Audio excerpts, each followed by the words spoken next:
Olá, sejam muito bem-vindos ao terceiro episódio do Conexão IBDIC, o podcast oficial do Instituto Brasileiro de Direito da Construção. Eu sou André Schoma, sou consultor, engenheiro, host do Capital Projects Podcast e também pai da Gabriela. Olá, eu sou Leonardo Toledo, professor, advogado, ex-presidente do IBDIC, um entusiasta do direito da construção e sou dono de duas cachorrinhas, a Lili e a Nala.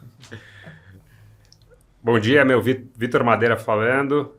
Sou ex-presidente do IBDIC, advogado, árbitro e também um entusiasta aqui do direito da construção.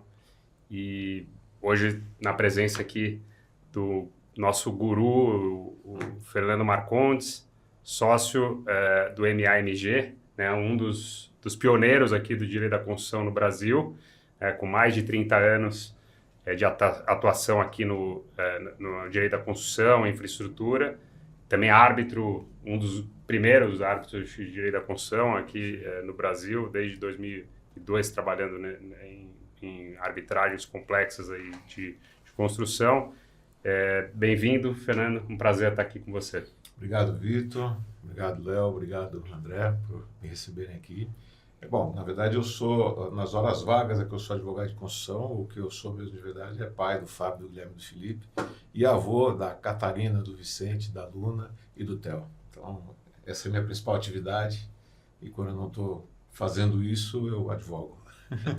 Tá certo. O Conexão IBDIC é mais um recurso ofertado pelo IBDIC a todos os profissionais do direito da construção, onde nós temos aqui conversas relevantes que impactam não apenas o direito da construção, mas toda a cadeia da indústria, conectando juristas, engenheiros, gestores, administradores, acadêmicos e profissionais das mais diversas áreas. Então vamos para a nossa conversa. Solta a vinheta.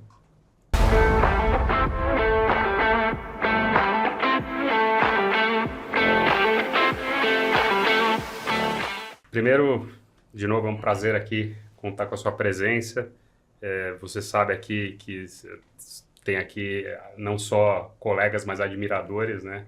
Aí da tua... Eu sei que você não gosta, de ouvir isso, mas não tem jeito, Fernando. A gente precisa sempre enaltecer aí tudo que você fez pela nossa profissão, pelo direito da construção. E queria ouvir um pouco aí da sua trajetória, que você contasse um pouco aí, né? Você é aqui de São Paulo mesmo, Fernando? Eu sou do interior de São Paulo, sou de Sorocaba. Nascido lá, criado lá e comecei a minha vida no ambiente jurídico, trabalhando no Fórum de Sorocaba aos 15 anos de idade. Caramba! E você trabalhou, enfim, nos processos, você já trabalhava? Como é que é? Na verdade começou assim, eu trabalhava, o meu irmão, saudoso, que morreu faz 3 anos, ele tinha uma padaria e eu fui trabalhar com ele na padaria. Isso lá em 79. E aí o que acontecia é que na padaria você acorda às 3 da manhã e trabalha até às 9 da noite. Eu tive que sair da escola naquele ano. Eu perdi aquele ano de estudo. E no início do ano seguinte, em março, eu já estava começando aí no caminho de perder aquele ano também. Um primo meu que trabalhava no fórum, ele me chamou para fazer um teste. E o teste era de caligrafia, porque naquela época os processos que iam para o juiz, para o promotor e que os advogados retiravam no cartório, saíam através de um livro carga que era preenchido à mão. Então eu fui lá fazer um teste de caligrafia achando que, sei lá, iam fazer alguns testes com algumas pessoas e eventualmente iam me chamar. Eu fiz lá o teste, o rapaz lá olhou e falou, tá bom, você pode começar agora. Eu não tinha nem avisado meu irmão, que estava lá na padaria, já começando o dia dele, não tinha nem avisado ele que eu ia chegar mais tarde e já não voltei para a padaria. Né? Passei a trabalhar com meu irmão aos sábados para ajudá-lo, mas eu comecei, dia 16 de março de 1980, eu comecei a trabalhar no fórum. E aí logo, em pouco tempo, eu passei para auxiliar de sessão, comecei a aprender a datilografar. Imagina, datilografar, talvez haja pessoas que não sabem nem o que é isso, né?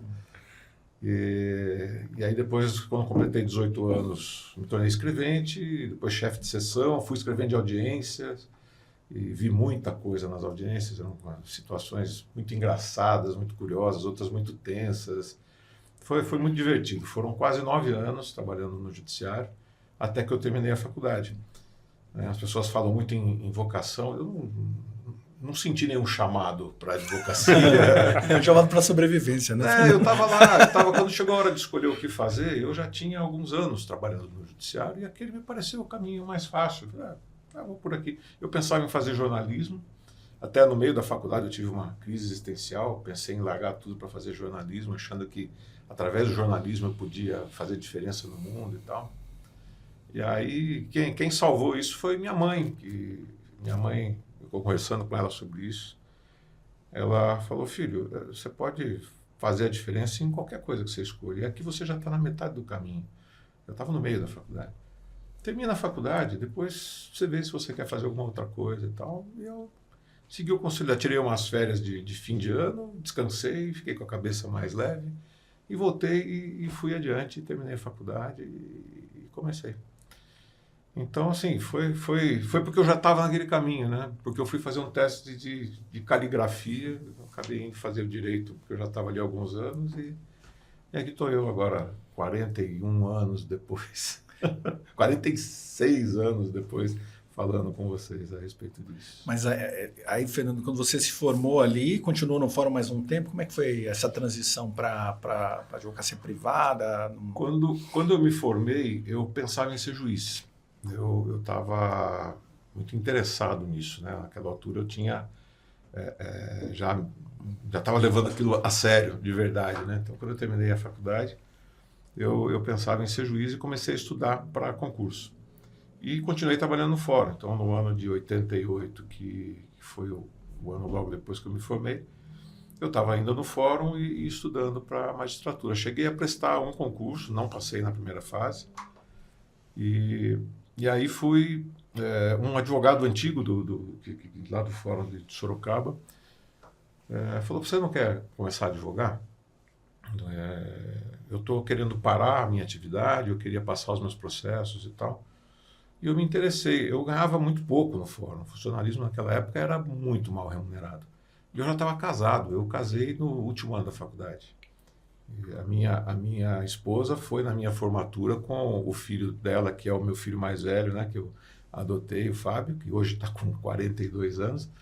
Ele tinha 4 e ela foi com ele pela mão e com uma barriga de quase 9 meses do meu segundo filho, que é o Guilherme, na minha formatura.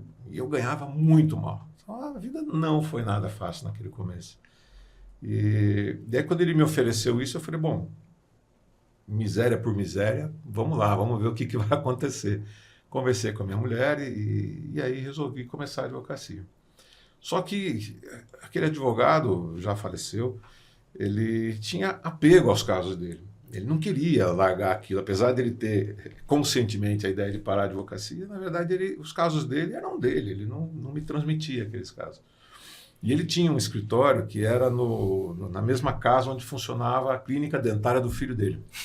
Então tinha uma recepção, a sala do dentista e a sala dele e minha, que eu me instalei ali com uma mesinha que eu comprei numa loja de móveis usados, que o meu pai me deu, não, o meu tio me deu, e o meu pai me deu a placa com o meu nome para pôr na porta do escritório. E uma máquina de escrever, que era para eu poder fazer as minhas coisas ali. E aí o que acontecia? Esse advogado, ele não tinha telefone no escritório. Ele ia almoçar em casa todos os dias e a mulher dele anotava os recados e ele respondia na hora do almoço. Então no escritório não tinha telefone. Eu não podia fazer cartão, porque eu não tinha um telefone para pôr no cartão. E na época a gente alugava a linha telefônica, né? E ele não queria ter essa despesa e ficava me enrolando. Eu levei 6 meses para conseguir. Aí na hora que eu dei um checkmate nele, falei: cara, eu vou alugar uma linha telefônica, você vai dividir comigo? Aí ele topou, aí eu consegui fazer o meu cartão de visitas. Mas era muito ruim, eu ganhava muito pouco, eu não conseguia fazer quase nada. Era uma cidade, Sorocaba é uma cidade grande, naquela época já era uma cidade grande, mas o mercado era dividido em 2 tipos de advogados. Os que pegavam todas as causas boas, que eram os advogados antigos, tradicionais, e os que pegavam briga de cachorro, briga de galo, né, inventário de uma Brasília e uma linha telefônica, essas coisas. Então, era muito pouco, e eu com família para sustentar. Aí eu falei: eu preciso arrumar um emprego, eu preciso sair daqui para algum lugar. E aí, de novo, conversando com a minha mulher, ela topou de a gente morar em Santos, onde era a família dela era de lá, para ela poder ter algum apoio, né, com os meninos. E eu fui procurar emprego em São Paulo. Então, eu comecei a procurar emprego em São Paulo. E foi muito curioso que eu respondi um anúncio do Estadão num dia que eu vim aqui para São Paulo para me inscrever num segundo concurso da magistratura. Aí aproveitei que eu estava aqui e liguei. E o anúncio tinha saído no domingo, e era uma quinta-feira. Falei, acho que não adianta mais. E era para telefonar para o lugar, para marcar uma entrevista. E eu liguei e marcaram a entrevista. E na semana seguinte eu voltei para fazer a entrevista. Fui recebido lá pelo número 2 do escritório, que era um cara muito bacana, muito carismático, que era um cara que estava muito envolvido com a academia, na PUC e tal, e falou maravilhas e tal. Falou, eu preciso de alguém para assumir a minha função aqui, porque eu vou sair daqui, e eu quero te levar para a universidade. Não sei. Fiquei super entusiasmado, achei bacana. Aliás, na época ele não dizia que ele queria alguém para substituir, ele precisava de alguém para ajudar a tocar os casos.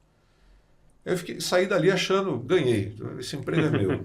Passa uma semana, 2 e nada.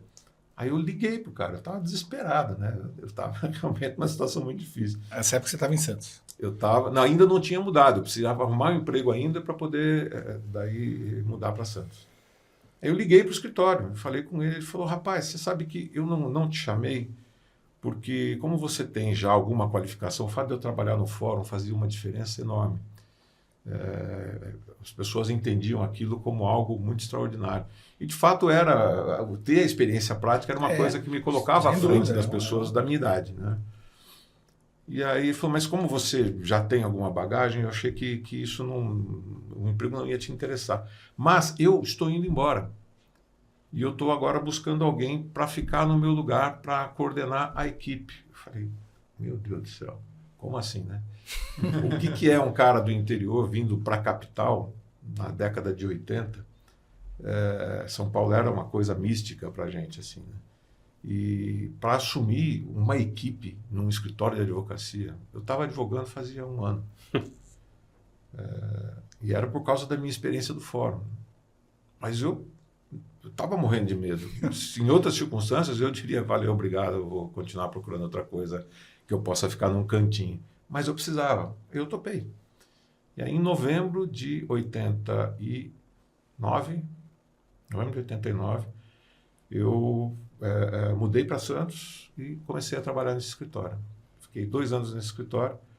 Foi, no começo, uma coisa muito complicada, porque eu me sentia um impostor, eu tinha aquela síndrome do impostor, né? O dono do escritório era um cearense arretado, um cara muito capaz, uma pessoa muito impressionante e muito exigente. Ele tinha uma equipe de 10 advogados e alguns estagiários, ele tinha 5.000 processos no escritório em andamento. Era um cartório, né? Basicamente era um cartório. E antes de eu assumir a coordenação da equipe, ele queria que eu resolvesse alguns casos que estavam lá criando raiz na mesa dele. E ele me deixou, eu não me lembro mais quanto tempo, mas certamente mais de 1 mês, numa sala fechada, lidando com esses casos, entendendo que sair, propondo para ele saídas para aquilo. Eu dizia, o que esse cara acha que eu sou? Né? Para resolver as coisas, um advogado experiente como ele, achando que eu sou o cara que vai resolver as coisas que ele não está encontrando saída. Mas eu estava ali para vocês terem uma ideia do que era o meu medo, o medo que eu sentia. Às vezes eu ia para o banheiro do escritório e arrancava a camisa, a gravata, para me olhar no espelho, para ter certeza que era eu que estava ali. Olha aqui, como é que é Mas eu compreendo perfeitamente. A loucura, né? Perfeitamente, porque é tudo uma questão, tem barreiras que são invisíveis, né, cara? Você fala assim, cara, não era para eu estar aqui, né? Você começa a criar... Muito legal. E o detalhe foi o seguinte, quando eu mudei para Santos, em novembro de 89, em dezembro a minha mulher engravidou do nosso terceiro filho. Dezembro para janeiro, alguma coisa assim, porque ele nasceu em setembro de 90. Então, eu estava naquela altura com 26 anos de idade, eu tinha um filho de 6 anos, um filho de 2 anos e um terceiro vindo. Como é que eu podia dizer não? Era ali que eu tinha que estar, até que ele descobrisse que eu era impostor e me mandasse embora, eu tinha que estar ali. E ali eu fiquei por 2 anos, trabalhando muito. Eu saía de Santos num fretado às 4h30 da manhã, chegava no escritório às 7, porque o ônibus passava por São Vicente, tinha todo um trajeto lá. Às 6 da tarde eu saía correndo para pegar o fretado de volta e chegava em casa às 9 da noite. Era todo dia essa pegada. Então eu passei esses 2 anos dormindo tipo 4 horas por noite, vendo meus filhos pouco antes deles irem dormir.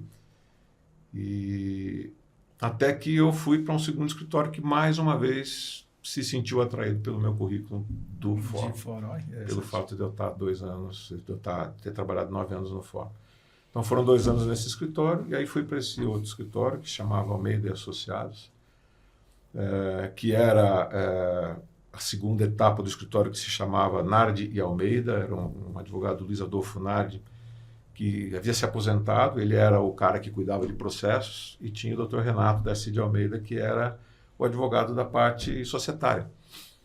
E quando o Dr. Nardi se aposentou, o Dr. Renato quis acabar com o contencioso. Não conseguiu, porque os clientes demandam. Ele falou, vou contratar alguém. E aí viu um cara que tinha experiência de cartório, me contratou. E naquela época os computadores estavam começando a chegar, né? Mas lá não tinha, lá era máquina elétrica. E então eu falei, bom, ele me deu carta branca para colocar ordem naquela coisa toda, eu pedi um computador, contratei um software que chamava Genialis, não sei se vocês lembram desse software, o primeiro software de gestão de processo que surgiu. E aí organizei os processos, fui visitar, tinha processo em Porto Alegre, tinha processo em Fortaleza, tinha em vários lugares. Fui visitar todos os processos para me pôr a par de tudo, porque não existia controle de processo pela internet. A internet ainda não era uma realidade. E aí então comecei a fazer esse controle, e quando eu terminei de ajeitar tudo, eu falei, tá pronto, abre a porteira agora, vamos atrás de cliente, né? E aí então eu comecei lá em 91, em novembro de 91. Quando foi março de 92, eu ganhei o meu primeiro dinheiro legal, assim. Até aquele ponto, pra vocês terem uma ideia. Um êxitozinho, né? Ninguém sabe o que é a sensação do bom. Não, e, cara, uma sucumbência, né? Eu estava ali com 28 anos, eu morava em Santos, num apartamento de um dormitório. Os meus filhos dormiam no quarto, 3 colchõezinhos no chão, não tinha cama. E eu dormia na sala com a minha mulher, num colchão de casal, que de dia era sofá e de noite era cama. Olha como é que era. Ali comprei sofá, comprei um carrinho velho. Aliás, o carrinho velho foi o Dr. Renato que me presenteou. Ele me deu $2.000 para comprar um Fiat. Isso ninguém esquece, falou, você me paga quando der. E depois eu paguei isso para ele e tal, mas porque ele falou, sua mulher está lá com 3 filhos e ela precisa ter, né, como se locomover. E aí então foi o nosso primeiro carrinho, foi ali nessa época aí. Então, depois eu já estava casado há uns 3 anos. E aí tivemos o nosso primeiro carrinho ali, e aí veio esse. Aí foi quando eu troquei de carro. Aí eu comprei um Cadete Ipanema. E, nossa, aquele carro, eu lembro que eu sentava nele e falava, eu não quero nenhum outro carro. Não tenho inveja do Porsche, da Ferrari, esse carro é muito bom. Era uma sensação de ter conseguido, que era uma coisa muito sensacional. Mudando para um apartamento de 2 quartos, e aí dali por diante as coisas foram melhorando. Essa foi a saga inicial. Mas, e assim, Fernando, quem te conhece, né, na física, você é uma pessoa super humana, né, é realmente diferente, né? Quando a gente olha o perfil do advogado, né, como é que você balanceia essa... Vamos dizer, a gente olha para o advogado, às vezes, muitas vezes, aquele cara agressivo, ainda você, né, que atua no contencioso, nas arbitragens.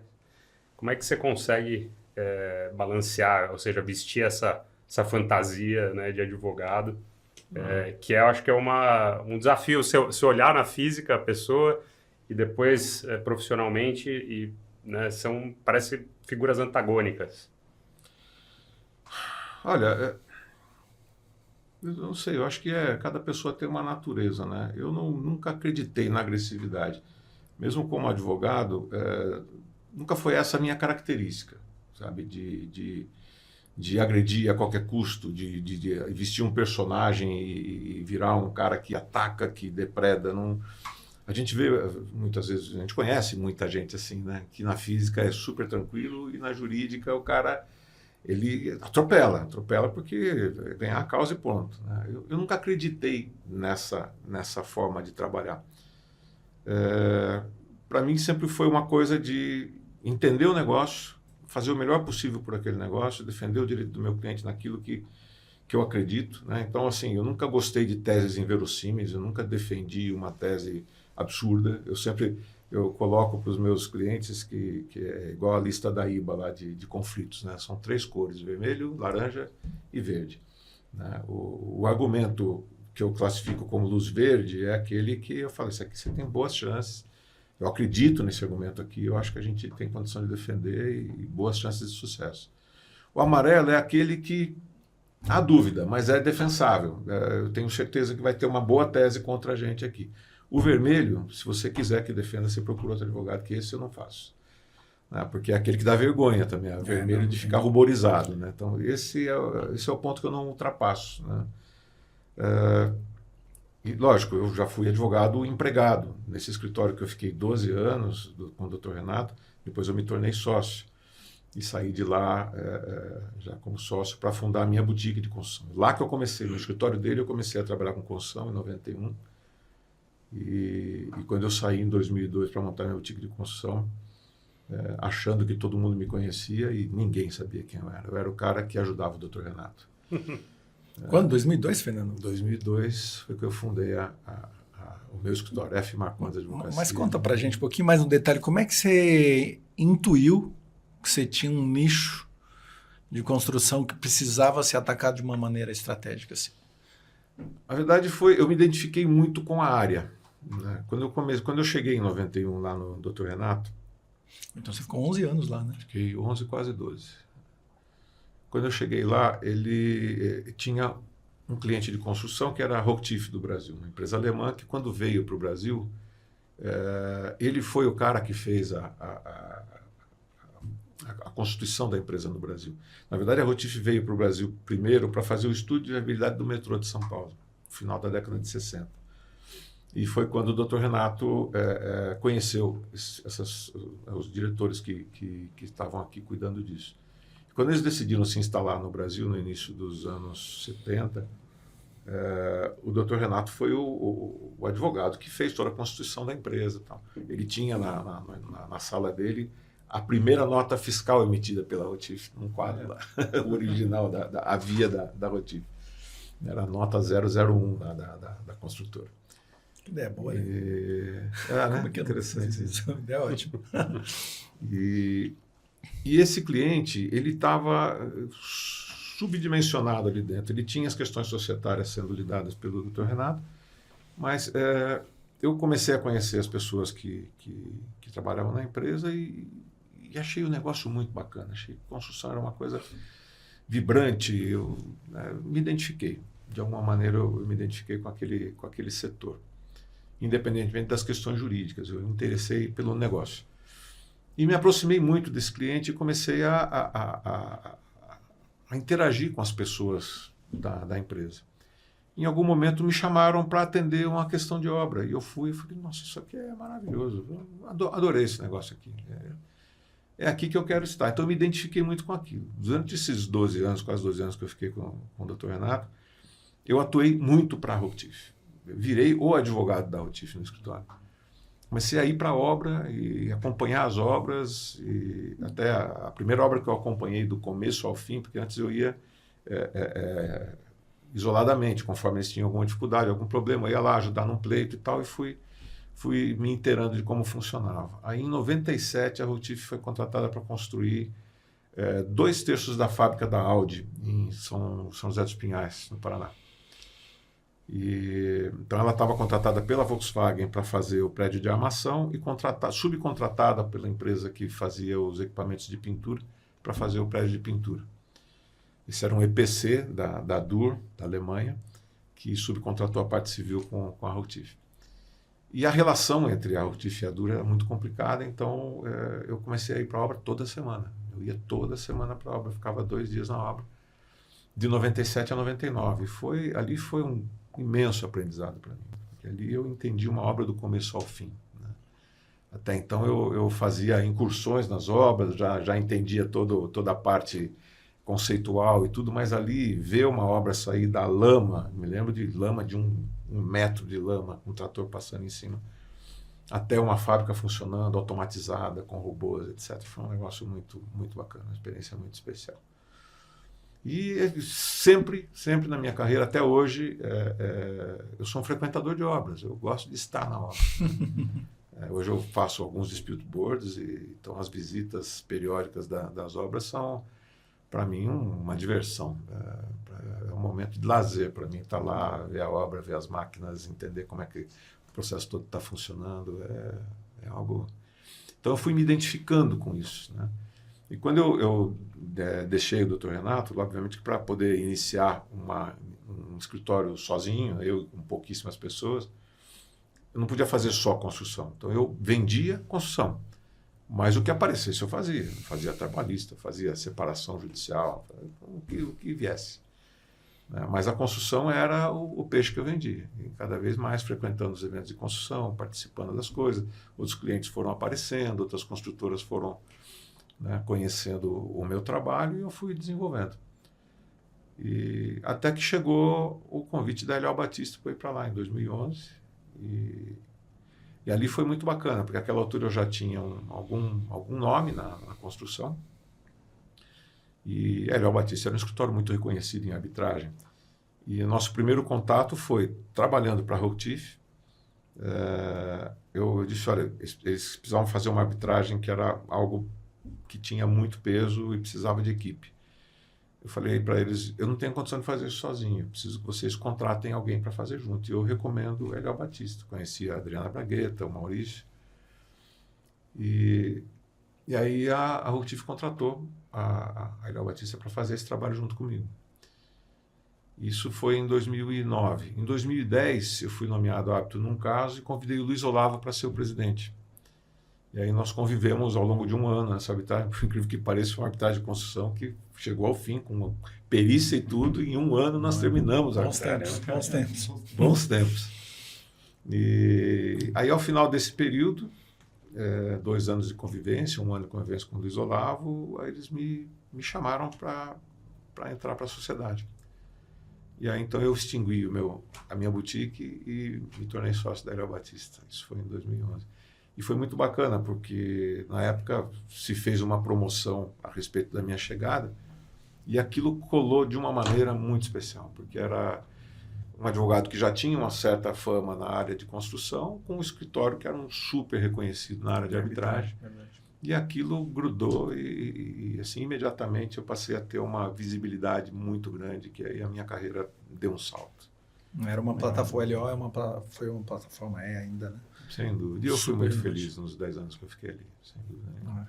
E como é que foi para você, assim, né, como as dificuldades que você teve lá no começo da sua carreira e aí, de repente, entrar em projetos de construção, que você já entrou em projetos complexos, né? Projeto de metrô, sim, projeto envolvendo multinacionais, num momento bastante desafiador. Eu sou lá de Curitiba, acompanhei um pouco o processo de industrialização, cheguei a fazer estágio na fábrica da Renault ali perto. E como é que foi para você entrar num mundo diferente, porque a construção, com todas as suas nuances, as suas variáveis, né, o dinamismo que você comentou, que você viu em loco, a importância de estar no campo acompanhando esse desenvolvimento, né? Como é que foi para você naquele momento e como isso construiu as bases para que depois você atuasse em arbitragem, em DBs, dali para frente? Você vê que, na verdade, a arbitragem entrou na minha vida logo que a lei entrou em vigor lá em 96, né? Aquilo me encantou de um jeito. Eu nunca tinha pensado em arbitragem. Quando eu trabalhei no fórum, nos 9 anos que eu fiquei lá, tinha um processo lá que era de homologação de laudo arbitral. Quando eu cheguei, ele estava lá, e quando eu fui embora, ele ainda estava lá. Ninguém mexia naquele processo, porque ninguém sabia o que era aquilo. Olha que coisa que era, né? Que na época, antes da lei de 96, a arbitragem precisava que as partes, não bastava ter uma cláusula arbitral, um compromisso arbitral, elas tinham que ratificar isso no momento que surgisse o conflito. E aí ninguém fazia isso. E também a sentença estrangeira aliás, a sentença brasileira precisava ser homologada no judiciário. E o processo de homologação revia todo o processo. Então a pergunta era, para que arbitragem? Né? Depois eu vou repetir tudo no judiciário. Ninguém fazia. Então, quando veio a lei que resolveu esses problemas, aquilo me encantou. E eu estava cansado do judiciário. A gente apanha muito no judiciário, né? Naquela época, então, que o judiciário tinha poucos recursos, os juízes sempre vão ser assoberbados, né? A esposa do Léo é juíza, sabe bem a loucura que é, né? Mas na época ainda se padecia muito com falta de recursos, nada era informatizado, então o judiciário era muito complicado e a gente sofria muitas dificuldades. Quando surgiu aquilo, eu falei, não, é isso aqui. Isso aqui é a grande coisa para mim. Né? E eu estava muito envolvido com construção, mas até respondendo a primeira parte da sua pergunta, como é que foi isso para mim? Eu nem percebi. Eu entrei na construção pelo quintal, né? Eu fui ver obra. Eu gostava daquilo, eu gostava daquele ambiente de estar ali. Eu não estava percebendo que eu estava entrando num ambiente sofisticado de negócios. Eu estava lidando com obra e estava achando aquilo maravilhoso. E foi acontecendo, eu comecei a negociar contratos. Primeiro eu estava negociando pleito na hora, daqui a pouco eu estava negociando contratos, estava participando das coisas desde o início e tal. E isso aconteceu meio que naturalmente. Eu me dei conta de como eu estava envolvido com aquilo e que eu era um profissional relativamente diferenciado em função de ter a prática, né, de ir para o campo, de estar ali. Mais ou menos, acho que lá pelo meio do tempo que eu estava com o meu escritório, com a F. Marcondes. Porque ali eu comecei a ter um reconhecimento, as pessoas me procuravam, eu comecei a dar palestra e tal, sobre esse tema. Mas a arbitragem entrou antes, porque quando surgiu a arbitragem e eu me encantei com aquilo,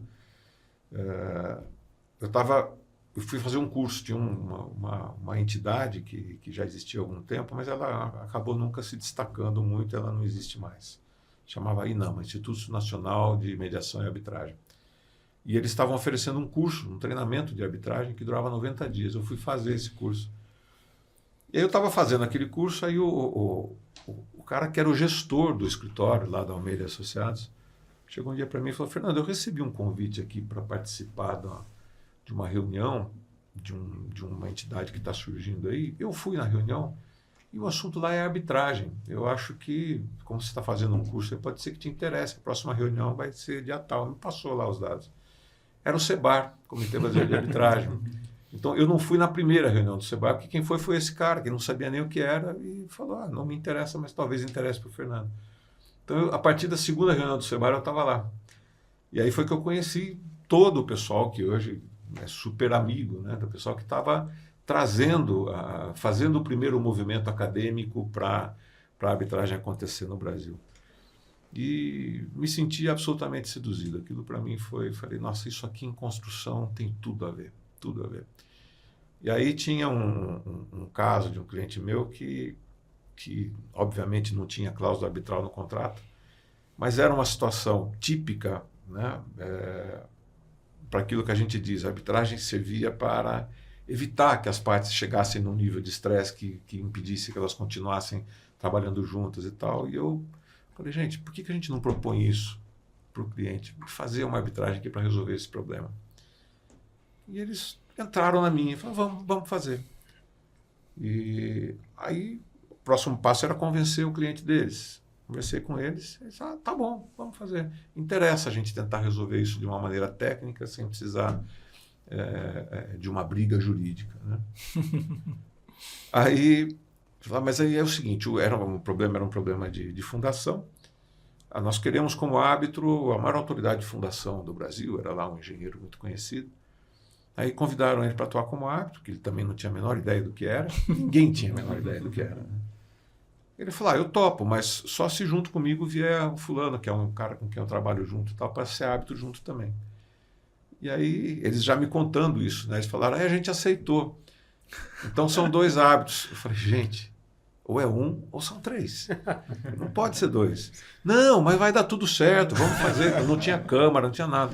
Não, eles prometeram que vão dar uma decisão unânime. Eu, meu Deus do céu, não é possível. Aí, essa altura, eu já estava sendo levado pela onda, né? Aí, a outra parte se faz representar pelo Pinheiro Neto Advogados. E eu era só eu. E aí, vem para a sala o Júlio Bueno, que acabou virando um grande amigo. Vem o Júlio, vem uma equipe de sei quantos advogados. Né? E assim, vieram com toda a força, né, para cima de mim. E eles ganharam. Meu cliente, de fato, não tinha razão no fim das contas. A gente foi descobrindo ao longo do caminho. Só que o que veio não foi uma sentença, foi um parecer. Não cumpria os requisitos da sentença que a lei determinava e tal. Aí eu falei para o meu cliente, olha, me parece que tecnicamente a decisão tá certa, mas isso aqui não cumpre os requisitos. Se vocês quiserem, a gente entra no judiciário para anular essa sentença, porque ela não cumpre os requisitos do artigo 26 da lei. E o meu cliente falou, não, nós vamos cumprir, eles têm razão, nós vamos cumprir. E eles cumpriram, e esse cliente continuou cliente, eles construíram mais um monte de coisa para esses caras. Então, aquilo que se dizia da arbitragem, que ela servia para isso, funcionou naquele caso. Imagina a minha alegria, né, de ter tido uma experiência que tinha tudo para ser um caos, e foi um caos, na verdade, mas que acabou bem, né? Foi sensacional. E aí minha segunda experiência foi na Brasil-Canadá, tudo isso em 97, 98, tinha pouca gente fazendo arbitragem ainda. Que foi uma obra industrial, e a minha terceira experiência também é uma obra industrial no Câncer CBC. Meus hábitos foram o Huck, o João Boscoli e o Eduardo Damião Gonçalves. E o meu adversário era o Carlos Forbes.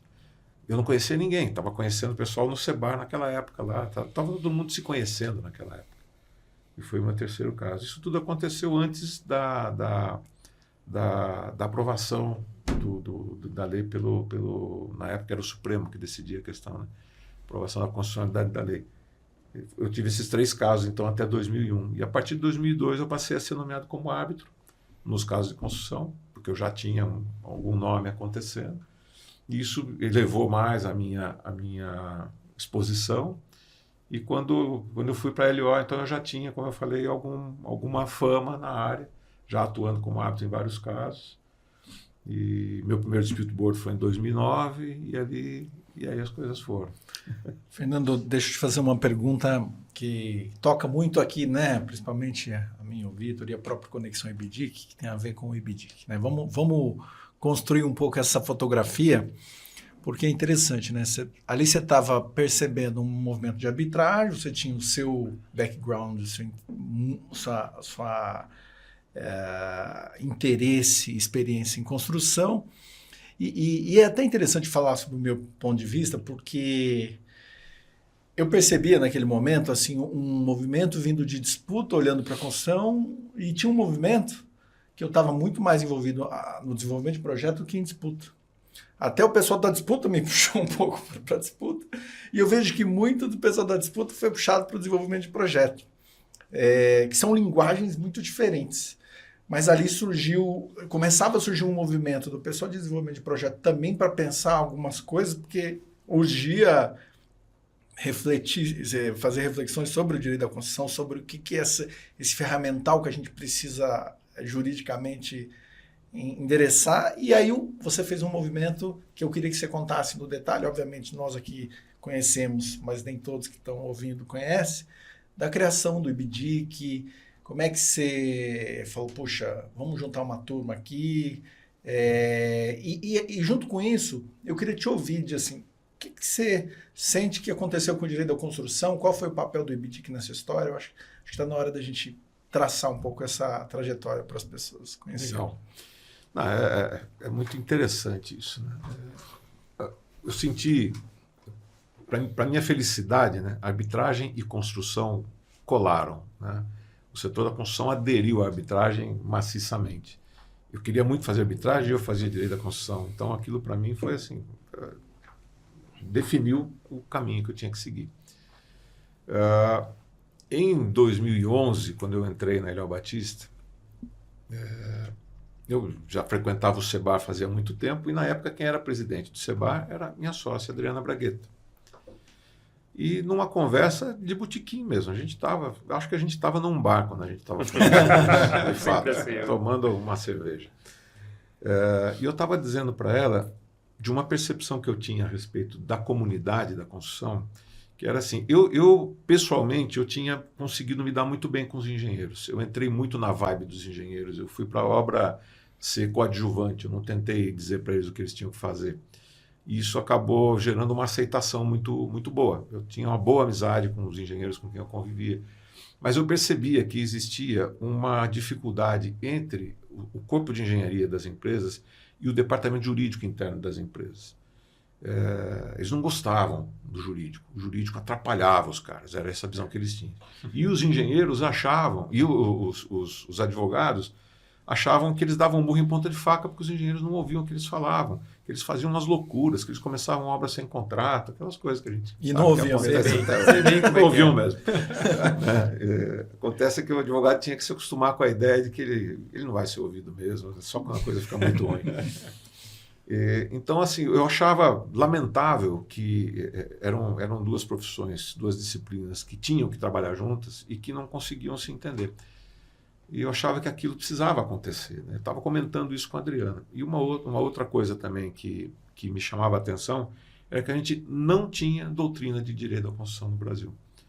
Ou a gente ia para fora, ou a gente tinha que pegar o direito de construir do Elie Lopes Mérez de 1964, que basicamente era sobre obra pública, né? E tinha lá uma tese ou outra de doutorado, mas era coisa assim, não tinha. A jurisprudência era a jurisprudência contratual que a gente pegava emprestado, né? Tentava adaptar às idiosincrasias do setor, que a gente sabe que são muitas. E a Adriana, naquele momento, falou uma coisa para mim. Ela falou, Fernando, por que você não funda uma espécie de SEBAR de direito da construção? Um comitê brasileiro de direito da construção, alguma coisa assim. E ela não tinha ideia do que ela estava fazendo naquele momento, porque literalmente no dia seguinte eu comecei a ligar para algumas pessoas. Eu falei, eu vou fundar um instituto. E as duas minhas principais metas vão ser botar engenheiro e advogado para conviver e criar massa doutrinária. A gente tem que estimular grupos de estudos, a gente tem que estimular as pessoas a escreverem, porque a gente tem que ter esse material no Brasil. Então essas eram as duas principais metas daquilo que surgiu na minha cabeça naquele boteco junto com a Adriana. E foi literalmente no dia seguinte. Eu liguei para o Hermes Marcelo Huck, liguei para o João Bosco Lee, liguei para o Zé Emílio, o pessoal da arbitragem que eu conhecia, que já atuava em casos de construção. Liguei para o Jorge Pinheiro Jobim, que foi meu vice-presidente, o primeiro vice-presidente, para o Luiz Fernando Alonge, né? Alguns engenheiros que também estavam envolvidos na área na época, alguns peritos e tal. E expliquei para eles a ideia e falei, eu queria convidar vocês para fazerem parte da primeira diretoria, né? Para a gente poder ter não precisa fazer nada, só precisa emprestar o nome de vocês, que são pessoas conhecidas, para a gente poder dar uma credibilidade inicial para o Instituto e tal, e deixa comigo que eu faço tudo. E todo mundo topou. Foi muito bacana isso, foi muito bem recebida a ideia. Até o final daquela semana eu estava anunciando a fundação do IBDIC. Nossa. Foi assim, muito rápido.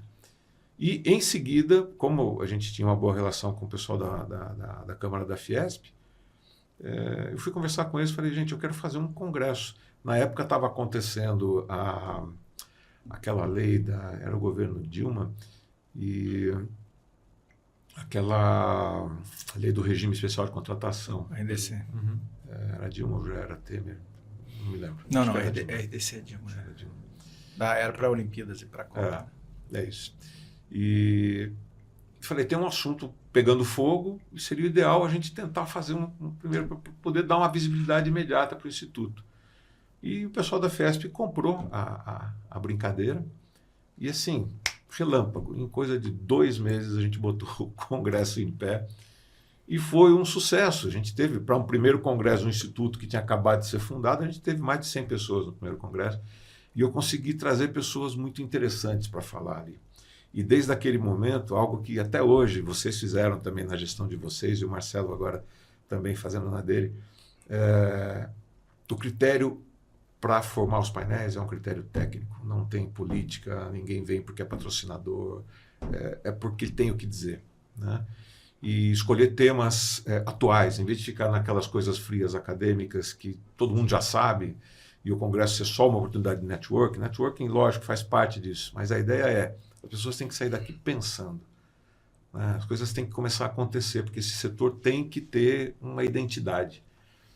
E aí eu me lembro que um dos painéis foi o Bernasconi, que era presidente de uma das entidades, que eu não me lembro qual, de construção, e o Luiz Felipe Valerim Pinheiro, que estava na época na Casa Civil da Presidência da República. Olha o que a gente conseguiu trazer no primeiro congresso com 2 meses de fundação. E foi muito interessante porque o Valerim foi lá defender o regime especial de contratação e falou maravilhas daquilo.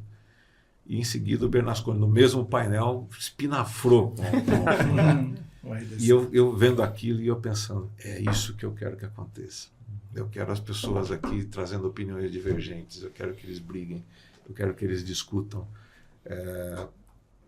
lógico, de uma forma saudável, mas para que as pessoas possam ter opiniões diversas e que possam sair daqui pensando. É muito melhor, né? Quando os painéis dão um pouquinho E foi muito legal, porque essa mensagem ficou, e todos os congressos que a gente fez, e alguns foram bem difíceis, a gente teve pouco público, outros foram melhores e tal, mas a gente sempre manteve essa... Eu fiquei 7 anos, né, na presidência do IBDIC.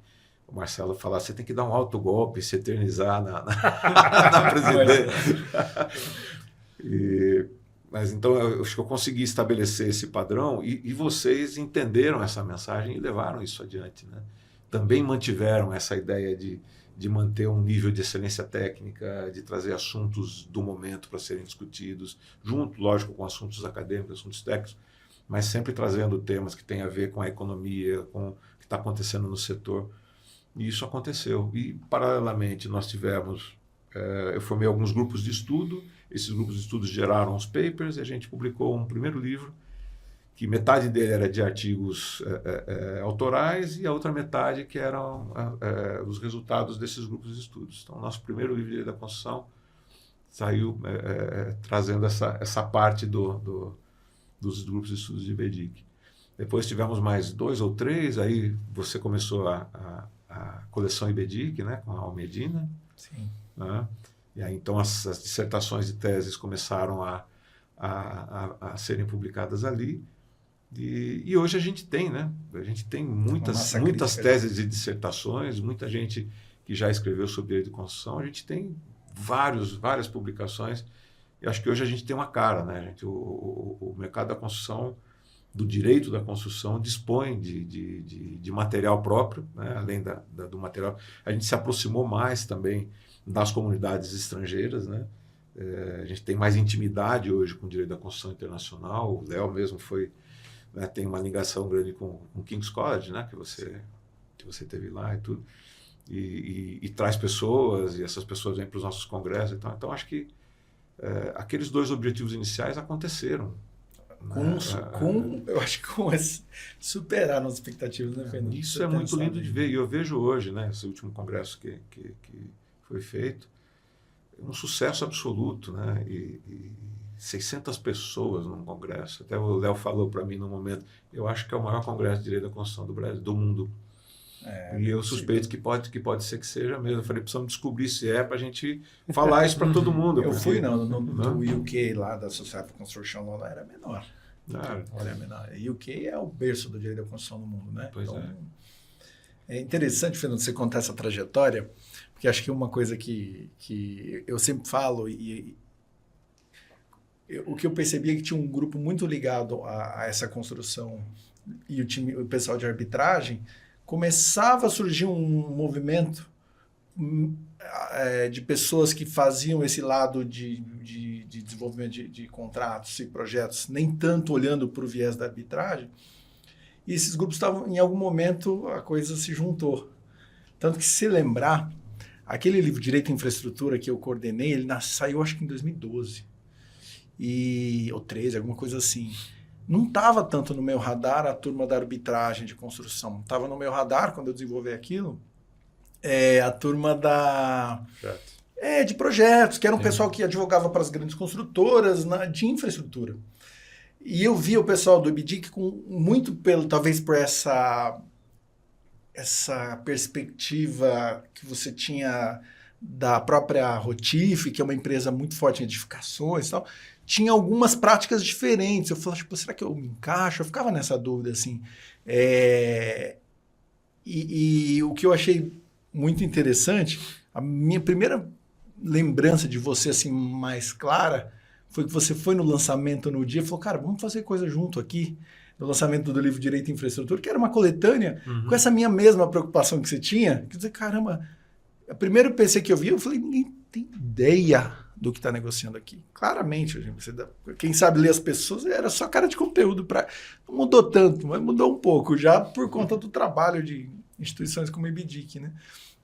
Mas eu acho interessante que em algum momento os grupos se juntaram. Não, peraí, vamos... Só que se você parar para pensar, a gente estava falando outro dia, no IBDIC, ele é um estranho no ninho na América Latina, de alguma maneira, porque se olhar nas instituições de direito da construção, são branch da Society of Construction Law na América Latina. Uhum. O IBDIC acabou sendo, com muita potência, um outsider que falou, não. E talvez hoje seja bom, eu sou bias, mas eu diria que talvez o mais relevante da América Latina em termos de direito da construção é o IBDIC. É muito reconhecido, né?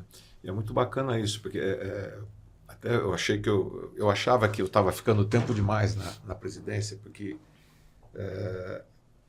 o Instituto não podia ter a cara de uma pessoa, né? E essa era uma preocupação. E a gente pôs no estatuto inicial lá, primeiro mandato de 4 anos e dali por diante 3 anos, né? Que era para poder ter uma consolidação e com direito a uma reeleição. E eu fiquei os 4 anos e depois fiquei os outros 3. E a ideia, até quando o Marcelo brincou, que você tem que dar um autogolpe, seguir, eu lembro de falar isso para ele. Falei, o IBDIC precisa ter a própria cara, né? Então aí veio você, né, que deu a sua marca para o IBDIC. Aí veio o Vitor, que deu outras marcas, né? E agora o Marcelo, que está imprimindo um outro ritmo, uma outra marca. Isso é crucial, né? Veio coisas de internacionalização e tal. Assim, o IBDIC está indo muito. As 2 sementes iniciais que eu queria plantar, eu acho que vingaram, mas muitas outras vieram, muitas outras ideias, porque desde o princípio era isso.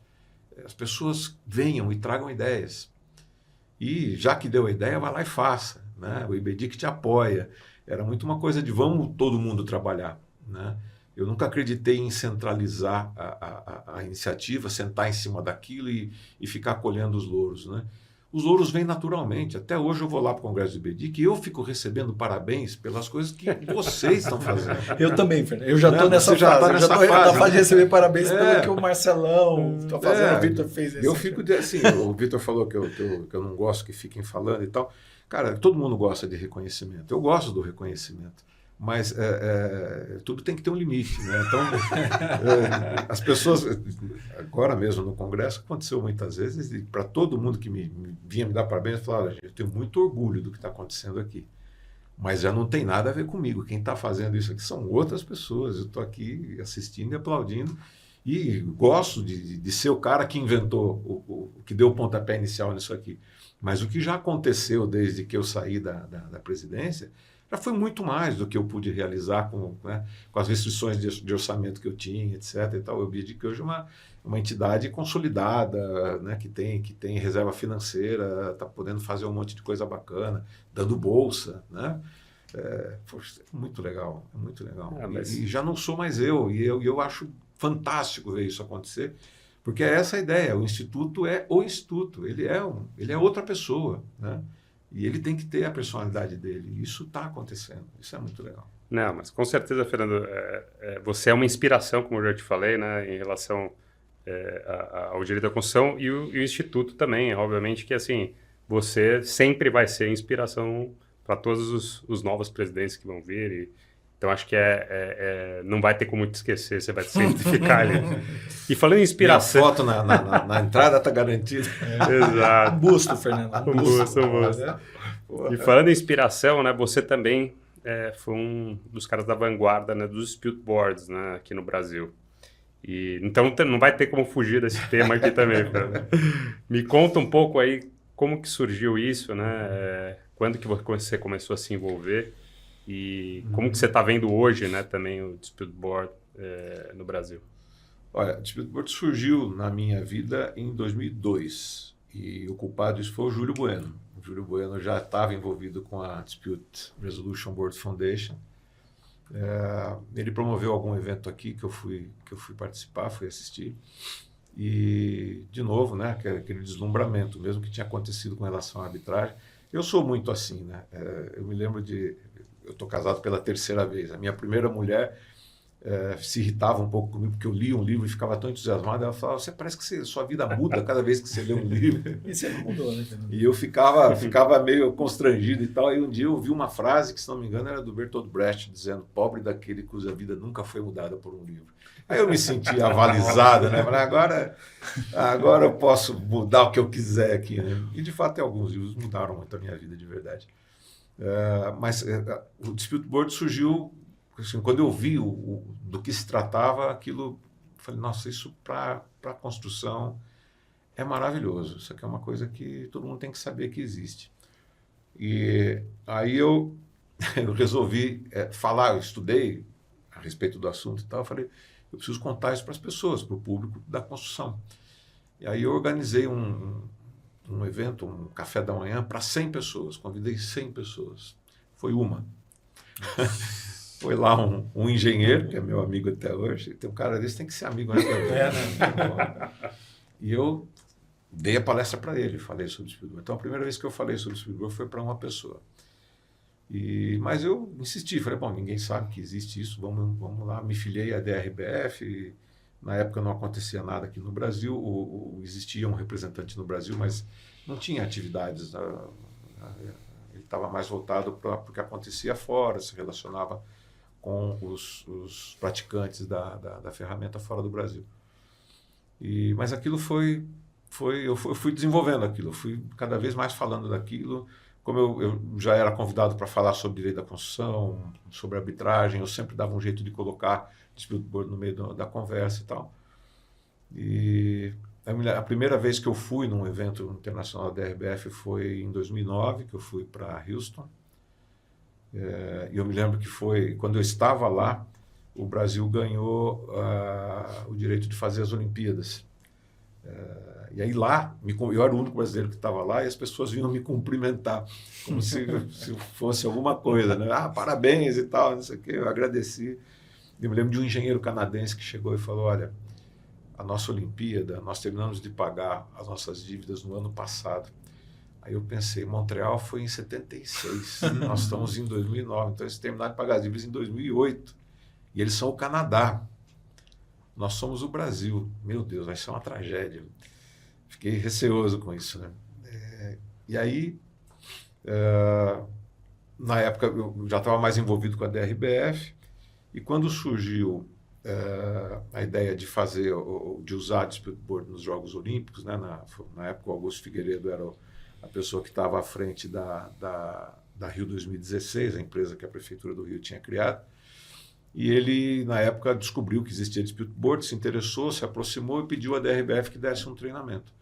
E na época, 2014 isso, na época, quem deu esse treinamento foi o Jerry Brodsky, que veio para cá, o Chris Myers, querido Chris Myers, falecido, eu, o Júlio Bueno e o Vitor, né, que organizamos e demos esse treinamento. E nós foram 2 treinamentos, um para geral e outro para presidentes. O geral foi no meu escritório, na Eliel Batista, na época. A gente juntou lá 50 pessoas para dar esse treinamento, tinha cabine de tradução, foi um maior esquema que a gente armou lá para dar esse treinamento. Foi o primeiro treinamento da DRBF que nós demos no Brasil. De lá para cá, eu acho que eu já dei esse treinamento umas 20 vezes. A gente já formou mais de 500... Eu fiz esse treinamento lá foi no Piano Neto. Você fez o de presidente lá no Piano Neto, né? Foi lá.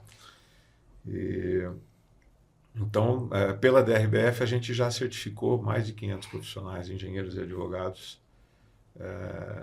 para atuar em Dispute Board. Não é que precise de uma certificação para atuar em Dispute Board, mas é muito importante entender o que significa, por ser uma ferramenta ainda muito desconhecida. E no Brasil isso vem acontecendo, né, aos pouquinhos. Então, para quem deu uma palestra para lá em 2002, estamos em 2025, 23 anos depois, e eu hoje sou membro de 6 Dispute Boards, 2 no Peru, 4 aqui no Brasil. E tem muitos colegas participando de Dispute Boards, ou como advogados, ou como membros.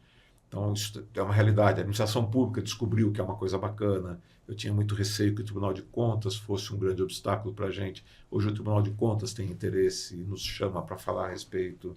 Então, assim, é algo que eu acho que já está encaminhado. E hoje é um cuidado, é uma criança que está começando a andar e que você ainda precisa ficar cercando para evitar que ela tropece, caia e tenha trauma de levantar de novo e sair andando. Então, porque é aquilo, né? É coisa de latino-americano. A gente pega uma grande ideia que está funcionando muito bem há 50 anos, olha para aquilo e fala, isso é legal, mas eu sou tão genial que eu vou mudar um negocinho aqui, vai ficar mais legal ainda. E aí acaba com tudo. Né? Então tem que tomar muito cuidado, porque às vezes surgem umas ideias geniais, né, que simplesmente deturpam a ferramenta. Então a gente precisa estar muito atento a isso. Como hoje o representante da DRBF é o Vitor, aqui no Brasil. Eu fui durante alguns anos representando a DRBF, hoje é o Vitor que faz essa função. E um cuidado que a gente tem é de ficar atento ao que está acontecendo e tentar evitar que surjam muitos desvios, deturpações. Quando alguém quer fazer uma coisa muito fora da curva, ainda fala, tem muito tudo bem, mas né? chame de outra coisa, não chame de Dispute Board, você vai contaminar o nome e vai prejudicar o instituto. Dá um nome qualquer aí. É impressionante, né? Como ainda tem muito desconhecimento, né? A gente tem uns levantamentos, eu fiz um levantamento uma orientanda minha lá na GV, mostrando um pouco dos contratos de concessão e DB, e que muitos desses concessionários é assim, um indica o seu funcionário, outro indica o seu funcionário, e os dois indicam um presidente. No fundo, quem vai decidir é o presidente, e o funcionário. Tem dois vogais. Mesmo assim, e eu recebi um pouco de um feedback de uma presidente que estava na banca que eu chamei, mesmo assim, serviu para destravar algumas questões que precisavam destravar, né? Interessante. Acho que o DB está passando numa pré-adolescência agora, e a gente precisa dar um pouco de freio de arrumação, né, Fernando? Sim. É muito boa essa sua mensagem, né? Porque também acho que a gente teve a fase de pregadores, né? Você mais que todo mundo, você, o Júlio, de vender uma ideia que precisava, mas agora a gente precisa fazer esse... Eu acho que eu estou até chato nisso. A gente falou com a Marcela, que veio aqui no Conexão IBDIC. A gente precisa fazer uma gestão de expectativas também, porque DB é uma inovação. Você precisa saber lidar. Não é, né? O dono da obra, você entender que o DB não é o seu fiscal de obra, ele é um agente de uma governança externa ali que não vai ficar fiscalizando do jeito que você está imaginando o dono do... Eu digo isso em reunião, eu recebo às vezes uns feedbacks assim, poxa, mas o contratado falou uma coisa ali que eu não acho que ele tem direito. Por que o DB já não falou na hora que ele tinha que... Esse tipo de coisa é uma expectativa, assim. Acho que a gente gerenciar um pouco. Outra coisa assim, não vou botar para ele decidir, porque vai que eu perco. Mas é exatamente isso, é para você perder, perca. Perca, porque pelo menos o seu projeto, você não vai ficar se alimentando de uma narrativa, uma expectativa que vai atrapalhar o seu projeto. É sobre isso. Sim. Não é sobre você, não é sobre o seu poder sobre a obra, é sobre como a sua obra pode ter uma válvula. O que você tem sentido desse freio de arrumação? O que você daria de mensagem? Eu acho que a gente passou da fase de divulgar a existência do Dispute Board e está hoje numa fase de educar para a utilização adequada. Né? Eu acho que é isso que nós estamos vivendo hoje. E é muito necessário, de fato, porque eu gosto que muita gente que está fazendo Dispute Board hoje me procura para me pedir orientação. Não é porque eu fico envaidecido porque fazem isso, mas é porque eu me sinto meio que alguém que está cuidando para que tudo dê certo, né? Eu me sinto responsável por isso. E quando alguém me consulta, eu falo, bom, é uma oportunidade de ajudar a manter as coisas no trilho, né? Sem nenhuma pretensão de ser o dono da verdade, mas eu estou envolvido nisso há muito tempo e sempre estudei muito o assunto. Então, e tenho praticado bastante. Já vi muito erro, né, Fernando? Quem vê muito erro... já cometi meus erros também. Evitar que as pessoas cometam também os mesmos erros, né? Então, assim, recentemente mesmo, eu recebi uma consulta de um colega que está como membro de um Dispute Board e que ele estava um pouco perdido sobre o que fazer, porque eles receberam uma consulta sobre qual método executivo deve ser usado num determinado momento da obra. E ele falou, eu não sei muito bem como decidir isso, eu com meus outros dois colegas e tal. Eu falei, pois vocês não podiam ter sido consultados para isso. A resposta para isso é dizer, não é a nossa função. Né? Então, você vê que os próprios membros de Dispute Board ainda precisam entender quais são os limites da atividade deles. Né? E isso é uma questão muito importante. Eu sempre digo quando eu dou treinamento vocês não estão lá para assumir o papel de outros profissionais. Né? Quem decide método executivo é projetista, é ATO, as próprias partes que vão discutir em conjunto, vão contratar alguém que vai emitir uma RT e vai se responsabilizar por aquilo, né? Enquanto a obra existir, vai ter uma responsabilidade pelo projeto, pelo método, etc. Né? E o DB não faz isso. O DB está ali para resolver conflitos, mas não para decidir como é que se faz a obra. Ele decide as consequências disso. Eu acho que essa é uma mensagem muito importante para entender o que faz um DB. Perfeito. Né? Então, assim, decidam qual é o método executivo. Agora, isso gera custo adicional, gera necessidade de um prazo adicional. Aí vocês não se entendem sobre quem é responsável por isso? Aí o DB pode ajudar. O DB vai decidir quem é responsável pelo custo extra, se esse prazo é um prazo que deve ser adicionado ao contrato ou se ele deve ser assimilado pelo contratado, né, que deve fazer o que for necessário para recuperar o prazo ou pagar uma penalidade no final. É isso que nós podemos fazer. Nós podemos entender se um pleito faz sentido ou não. Um pleito negado pode ser eventualmente autorizado pelo DB, vai ser pago, etc. Mas o DB não vai substituir projetista, não vai substituir ETO, não vai substituir o engenheiro executor, não vai substituir o laboratório que faz o ensaio do corpo de prova, não vai extrair corpo de prova, não faz nada disso. Né? Então, esses limites são importantes de ser entendidos.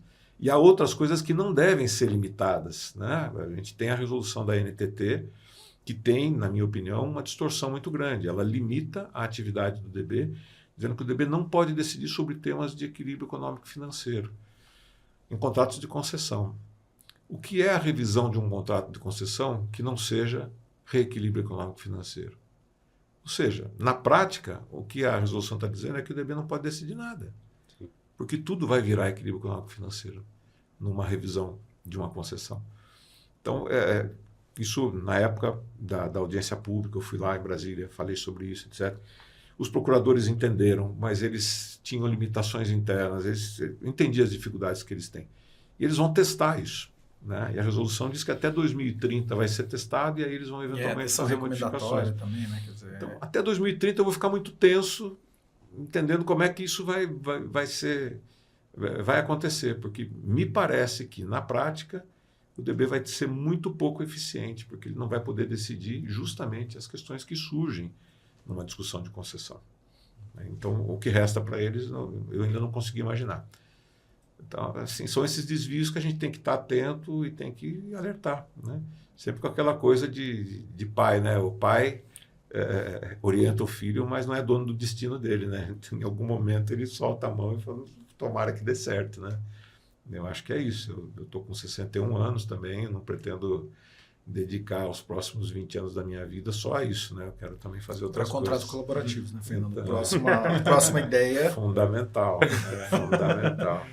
Agora, da tua experiência de ter participado de tantos DBs, inclusive arbitragens, assim, o que você pode trazer de elementos comuns de DBs que funcionaram muito bem, seja pelo funcionamento ou pela postura dos profissionais que ali estavam, e daqueles que não trouxeram todo o benefício que poderiam ter, que tiveram grandes desafios? Eu gosto muito de lembrar, não foi algo que eu vivi, mas que eu ouvi o depoimento do meu querido Jorge Pinheiro Jobim, que foi um dos membros do DB do metrô, o primeiro DB que o metrô fez, e foi uma experiência pioneira, em que absolutamente ninguém sabia o que estava fazendo, ele mesmo dizia isso, né? Eram 3 engenheiros, as duas partes, os advogados das partes, ninguém sabia o que era um DB, eles fizeram o que eles acharam que era. E foi uma experiência muito difícil para eles, justamente porque eles estavam aprendendo ali. Né? Mas, ao mesmo tempo, foi uma experiência muito proveitosa, porque as fases seguintes de DBs, os contratos seguintes que o metrô começou a fazer, já vieram mais aculturados, né? As pessoas já com mais experiência, entendendo melhor como é que aquilo podia servir. O metrô estava usando o dispute board porque era uma exigência do Banco Mundial, ponto final. Então era um problema. Cumprir o requisito. Vamos cumprir o requisito. Hoje ele já usa porque entende que a ferramenta é proveitosa. Né? O que eu acho que a diferença entre um DB funcionar adequadamente ou não está muito mais nos membros do que nas partes, porque os membros têm a condição de educar as partes. O trabalho do DB é um trabalho educativo. E se os membros não tiverem essa consciência, não tiverem esse preparo, eles vão chegar lá e vão se sentir autoridades, vão achar que estão lá para mandar, né? Que eles chegam na obra, as pessoas batem continência. Tem posturas assim. Tem DBs que são movidos pelo ego, tem membros de DBs que querem discordar dos colegas só porque se acham mais inteligentes. Isso acaba. com a possibilidade de dar certo, né? Então, o mais importante é que as pessoas que vão se dispor, vão aceitar um convite para atuar como membro de DB, que estudem a ferramenta, que entendam principalmente para que ela serve, que não é só entender de construção, não é só ter feito um treinamento da DRBF que a gente dá, que são 2 dias não é nada, né? É para você ter noção do que se trata. Mas vai estudar mais, vai entender, porque eu brinco que é igual a jogar truco, né? Não sei quem aqui joga truco, eu sou do interior, truco para mim é um grande jogo, né? Truco é um jogo que você quer aprender as regras, em 5 minutos eu te explico as regras e você entende. Mas você vai ficar bom em truco depois de jogar uns 3 anos. Porque tem muita coisa não escrita, né? Tem muita coisa que é percepção. E o DB é isso, você tem que ir lá e você tem que ir percebendo oportunidades de plantar uma semente para as coisas acontecerem bem, para as coisas melhorarem, para o ambiente melhorar. Enquanto não tem nenhuma discussão, você tem que estar preocupado em fazer as partes conversarem melhor, né? Tem um trabalho profilático que tem que ir sendo feito, né? Para poder dar certo. Porque você está ali só para responder o que te perguntarem, é muito pouco. O DB pode fazer muito mais, muito mais. Então, acho que principalmente é isso, se manter envolvido com isso, conversar com quem faz, frequentar os eventos, entender as mecânicas, né? E absorvendo experiência de quem já tem, para poder, no momento que for a sua vez de fazer, você já chegar mais informado e mais capacitado para prestar o serviço adequado. Porque aquela estatística de que 70% dos temas se resolvem sem necessidade de uma disputa, na minha experiência pessoal, ela é muito verdadeira. No DB do metrô, que durou 7 anos, que está terminando agora, o que eu atuo, nós decidimos 18 questões. E eu fui tomando notas pessoais, nós evitamos mais de 40 disputas. Olha só, 40 disputas. Isso dá um corte, hein? Só pelo fato de estar ali, né? Então, acho que isso diz tudo sobre o que é possível fazer como dispute board. Excelente. Fernando, e agora a gente tem um momento descontraído aqui do nosso podcast, que são as histórias de bastidores. As que dá para contar, né? Exato. Dá para contar. E aí, queria te ouvir aí uma história curiosa aí do que você já viveu aí nos seus anos de carreira. Putz, cara. Não cheguei a pensar previamente em nenhuma história aqui. Deixa eu pensar em alguma coisa aqui. Acho que todas são proibidas, né? Então, achando. Essa é a saída boa, né? Não, né? O pessoal já pensa logo em relacionamentos. Vou dizer para você que eu estou há, como eu falei, 46 anos no ambiente jurídico. Eu nunca sequer namorei uma advogada na minha vida. E não foi por princípio nem nada. Não aconteceu. Por alguma razão eu acabei não... E vocês sabem que eu sou uma pessoa muito afetiva, né? Eu gosto de abraçar. Eu gosto de criar intimidade com as pessoas, né? Mas isso nunca levou a nada que passasse da conta, ou que virasse um relacionamento romântico, nada. Não tive isso, não. Mas nessas suas viagens aí de DB, eu sei que você vai para lugares aí inóspitos aí, os perrengues. Tem. Tem muito perrengue. A primeira vez que eu fui pro Peru, nesses DBs que eu estou lá, estou há 3 anos atuando em 2 dispute boards lá, de obras de defensas ribeirinhas, né? São diques de proteção das margens dos rios, para evitar que o El Niño, enfim, inunde plantações, como já fez, acabe com comunidades, como já fez algumas vezes. Então, os lugares são, pelo menos uma das obras fica num lugar que é bastante precário, assim, né? Numa cidade pequena, uma cidade industrial, muito parecida com Cubatão aqui, para a gente ter uma noção do que é. E a primeira vez que eu fui para lá, o hotelzinho que eu fiquei era um hotelzinho tão ordinário, mas tão ordinário. Depois a gente achou um melhor. Mas eu me lembro que na época eu fazia parte de um grupo de engenheiros no WhatsApp. Tinha lá 50 engenheiros e eu de advogados. Engenheiros que a maioria tinha passado pela Rotif. Eu sou até hoje advogado da Rotif. Eu sou há 34 anos advogado da Rotif. Então eu conheço muitos engenheiros que hoje estão em outras construtoras, se aposentaram, etc., mas que se mantêm juntos nesse grupo. Eu não estou mais nesse grupo porque acabou virando uma guerra de bolsonarista com lulista e eu tenho mais o que fazer da vida, me preocupar com isso. Mas na época eu estava nesse grupo e eu me lembro que eu filmei o hotelzinho e falei, gente, vocês estão com saudade do trecho? O trecho, para quem não sabe, o engenheiro usa essa expressão, né, fulano é do trecho, quer dizer, o cara que está sempre em obra e tal. E os que já estavam aposentados, esses que estão com saudade do trecho, aqui, ó o pulgueirinho que me arrumaram aqui, aquele boxzinho, vagabundo, aquela cortininha com um peixinho desenhado, mofo na parede, aquela coisa horrível, aquela comida que anda no café da manhã. Isso são coisas que a gente enfrenta, né? Refeitório de obra é sempre uma aventura, né? Mas cá entre nós, Fernando, como você falou, assim, quem sabe a trajetória que passou, você tira de letra de um jeito tão tranquilo. É divertido, no fim, né? Você até dá risada e filma.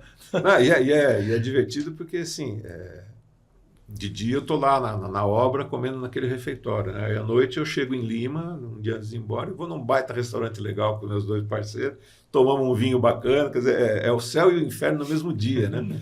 Você está almoçando tem um lugarzinho que a gente almoça lá no Peru, que é um muquifozinho lá. Você chega lá, tem 10 cachorros na porta, é uma rua de terra, um poeirão levantando. Eu tenho foto desse negócio.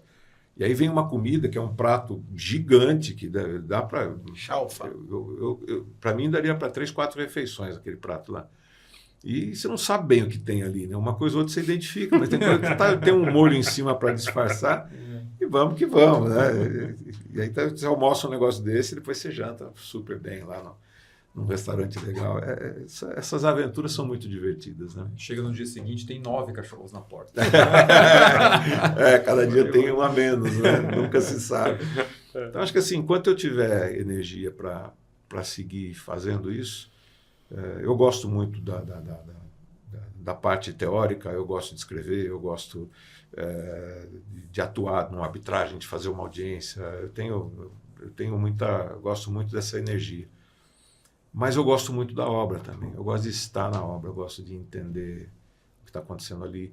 Quando você vai para um lugar ermo como esses do Peru, você vê as pessoas que estão em volta, você vê comunidades carentes, você vê o quanto aquela obra vai fazer diferença na vida das pessoas. Isso dá sentido, né, para a profissão da gente. Escrever uma petição é uma pena quando o advogado ele se restringe a isso, né? A estar no escritório escrevendo, estudando e tal. Isso é muito legal, intelectualmente é muito prazeroso, mas o que a gente faz é lidar com a realidade das pessoas, né? O que a gente protege são direitos que, no fim, são da sociedade. Então, você ir para o campo, ver a sociedade sendo modificada em função daquela obra da qual você está participando, te faz pensar, te faz dar mais valor na hora que você vai escrever, na hora que você vai julgar um caso como hábito, na hora que você vai emitir uma decisão como membro de DB. Isso tudo está fazendo parte do quadro, né? Isso dá noção da responsabilidade que a gente tem. Como formador de opinião, nós somos formadores de opinião, nós somos líderes no nosso setor, né? E as pessoas ouvem o que a gente fala, né? Elas dependem do que a gente escreve na hora que você emite uma sentença, na hora que você emite uma decisão de um dispute board. Então, estar em contato com a sociedade que é o destinatário final desse trabalho da infraestrutura, nos mantém, acho que, com a perspectiva correta, né? Do nosso papel, da nossa função, do pequeno pedacinho que cabe a nós, que a gente tem que exercer com muita responsabilidade, com muito cuidado, por que não com muito afeto também, porque de fato, você está mudando a vida das pessoas. Fazer uma pergunta, Fernando. Você que é um early adopter das inovações, arbitragem de construção, como é que você enxerga as próximas tendências do direito da construção? Como é que você dialogaria com esse jovem que está querendo se embrenhar nessa nossa seara, Fernando? Bom, eu acho que eu acho que eu já não corro mais tanto atrás, não consigo mais alcançar tantas inovações, porque elas estão muito rápidas, né? Eu faço o que eu posso, mas tem hora que eu fico com a língua de fora. Eu me lembro do livro do Bill Gates, da Estrada do Futuro, que ele escreveu na década de 90, em que ele conta que em 1900 o chefe do Departamento de Patentes dos Estados Unidos declarou numa entrevista que ele entendia que o departamento deveria ser extinto porque tudo que tinha que ser inventado já estava inventado. E, obviamente, ele errou muito feio, né? E o que a gente vê é, nos últimos 100 anos, uma evolução muito maior do que todo o resto da história da humanidade, né? Se você comparar os 10 mil anos anteriores com o que nós evoluímos tecnologicamente nos últimos 100, é uma vertigem, né? E obviamente que o direito está sempre atrás, né? Ele não tem como se atualizar no mesmo ritmo que a tecnologia se impõe. E a tecnologia traz mudanças sociais, né, o tempo todo, né? A gente vê o comportamento mudando de geração para geração de uma maneira muito acentuada. E as novas relações se estabelecendo, os novos paradigmas se estabelecendo, e o direito tendo que ir buscar a forma de regulamentar isso, de ajudar a sociedade a compreender isso, né?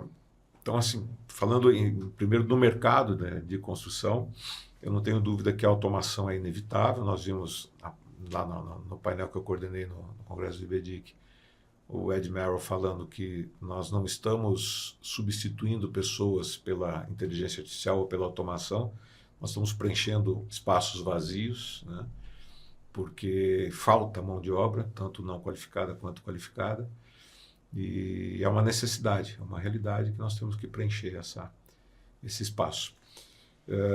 E do ponto de vista do direito da construção, eu acho que, primeiro, uma coisa que independentemente do avanço tecnológico ou não, um conselho que eu sempre dou para quem se interessa pela área é viva intensamente a prática do negócio da construção. Não se preocupe só em ler o que se escreveu em termos de doutrina jurídica sobre direito da construção. Vai entender o negócio, porque há muita diferença entre conhecer o negócio e entender como é que se regula um contrato, como é que se estabelecem regras.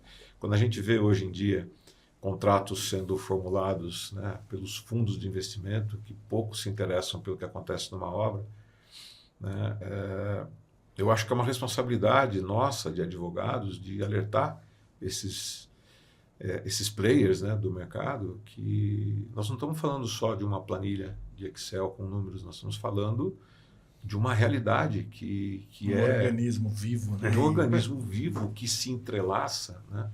É uma cadeia de uma obra, é um negócio que envolve centenas de frentes, com centenas de empresas, com centenas de pessoas, de vidas, né?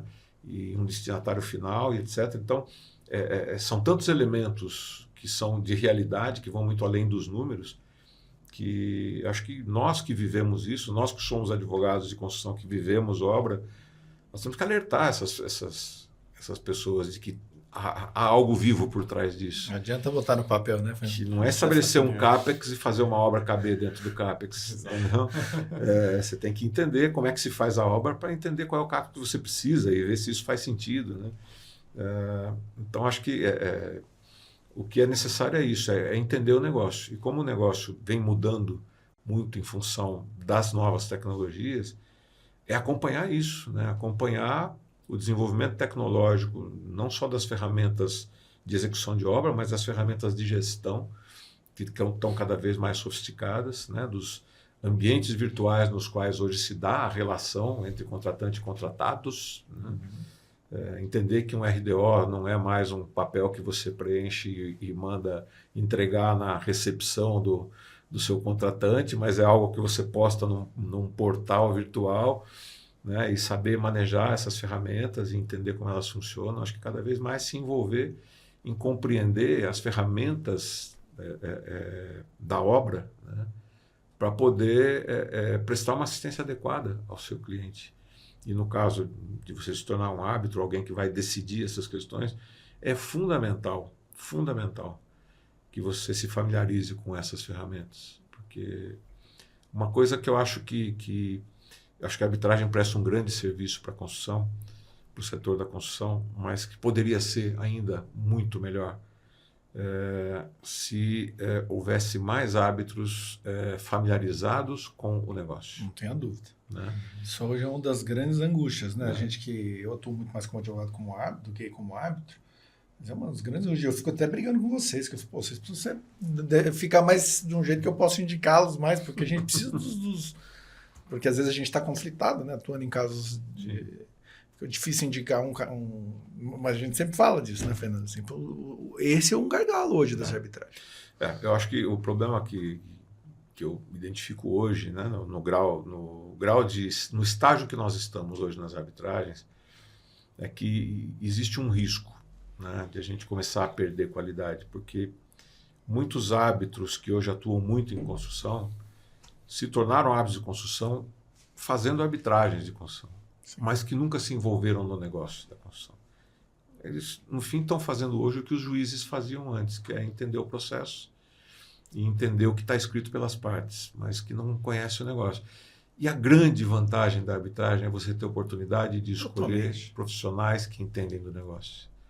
Então, nós, advogados que indicamos árbitros, também precisamos pensar em quem a gente indica, para indicar alguém que realmente possa contribuir para uma solução próxima da realidade. E a gente, quando está no painel como árbitro, você percebe a diferença que faz. Porque aí já começa a puxar para um lado. Não, Pepper, volta aqui. O que aconteceu é isso aqui. Ó.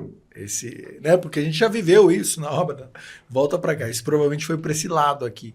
E até é interessante você trazer esse ponto, porque o que você trouxe, Fernando, sobre a importância de entender o arranjo fático, o arranjo operacional que está por trás de tudo aquilo, não esquece. O direito ele vai se acoplar a essa realidade. Isso se fala muito hoje na academia. Né?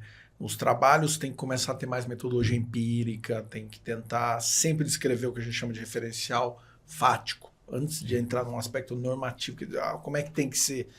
Quantos pareceres a gente olha...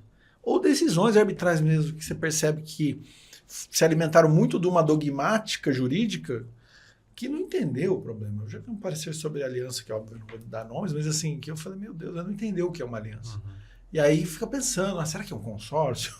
Será que é uma sociedade de fato? E fica lá, e aí puxa normas ligadas a esses arranjos para tentar resolver um problema que não entendeu. Né? Justamente. Eu acho que esse é um déficit. Né, que precisa ser preenchido. Eu acho que quando você vai para o judiciário, você espera uma decisão jurídica. Né? Mas a arbitragem ela pode te levar para um outro lugar, né, para uma decisão próxima da realidade, mais próxima da realidade do que você consegue num ambiente judicial. Né? Porque o juiz nunca vai sair do gabinete dele. É da natureza dele, ele entende lei, ele entende esse distanciamento. Mas na arbitragem você tem a oportunidade de entregar o seu caso nas mãos de alguém que entende do negócio que você está trazendo. Né? E que vai trazer ali o conhecimento dele para aquilo, e isso muda tudo.